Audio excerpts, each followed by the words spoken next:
Hi, kids. This is Mr. Hajdukovich's classroom. We are reading The Chocolate Church, Chapter 3, pages 20 to 26. And unfortunately, I can't show my camera to show the book, so you will just have to open your book, The Chocolate Touch, to page 20 or Chapter 3, and listen in as I read the story to you. Please follow along in your book.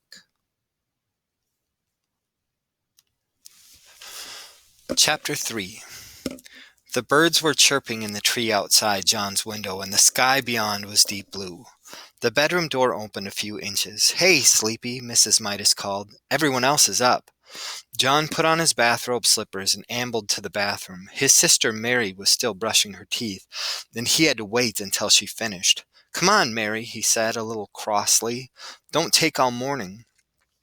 "Here you are," Mary said, handing him the toothpaste tube. While Mary soaped her face, John squeezed a little of the toothpaste onto his brush. The paste was pink. John made a face at his toothbrush. It didn't seem fair that he should have to brush his teeth with stuff that tasted just like his tonic. A stinky taste, he called it. John opened his mouth and pushed in the end of the toothbrush. As soon as it touched his front teeth, he noticed a delicious sweetness in his mouth, a taste of the best kind of chocolate. He pushed the brush to and fro, and the taste seemed to grow stronger. He removed the brush. The bristles were brown. "What kind of toothpaste is this?" John asked. Mary was drying her face. "The same kind," she answered. "It says on the tube, Blanco Dent," John read. It was the same kind they had always had. "Why is it chocolate flavored this time?" he asked. "Boy, it's good." "Silly," Mary said. "Course it isn't chocolate." She hung up her towel and swished out of the bathroom. John squeezed some more toothpaste onto his brush and continued to brush his teeth. Chocolate again! It was marvelous, rich, sweet, smooth chocolate, chocolatey chocolate, like the single piece of chocolate from the box the night before. There seemed to be no further need for the toothbrush, so John rinsed it and hung it up. He squeezed out another bit of toothpaste onto a fingertip this time. He put his finger in his mouth and ate the toothpaste off. When he took his finger out again, it was stained chocolate brown.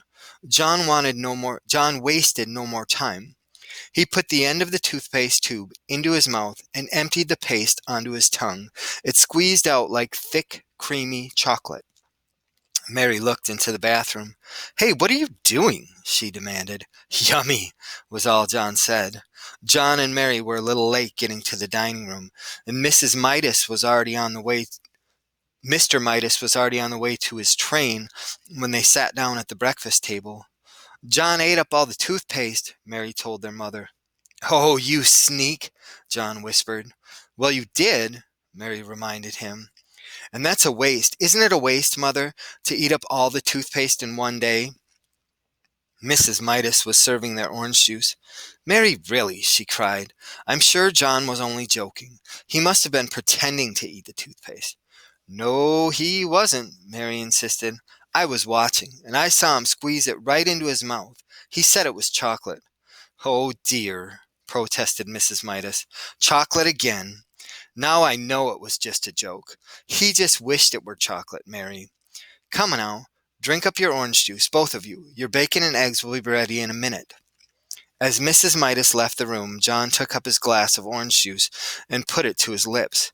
As soon as he tilted it and the liquid began to flow into his mouth, a happy look came into his eyes. "Boy, that's good," he said at last, lowering the empty glass. "Chocolate juice." Mary looked up at John. Then she looked at her glass of orange juice.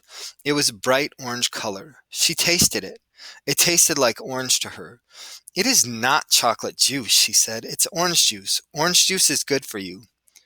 "Yes, John," Mrs. Midas said, hearing the last few words as she carried the tray of bacon and eggs. "You must drink your—" She caught sight of John's empty glass.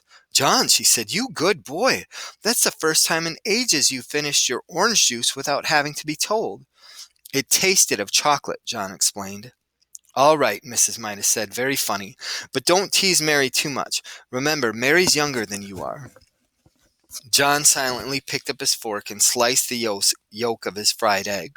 The yellow broke over the white, and he shivered as he watched it, as he always did. "I can't eat this," he told his mother. "Of course you can," Mrs. Midas said. "You drank your orange juice. Try to eat your bacon and egg." John scraped up a small piece of egg, put it in his mouth. It immediately became chocolate. Chocolate white and chocolate yolk.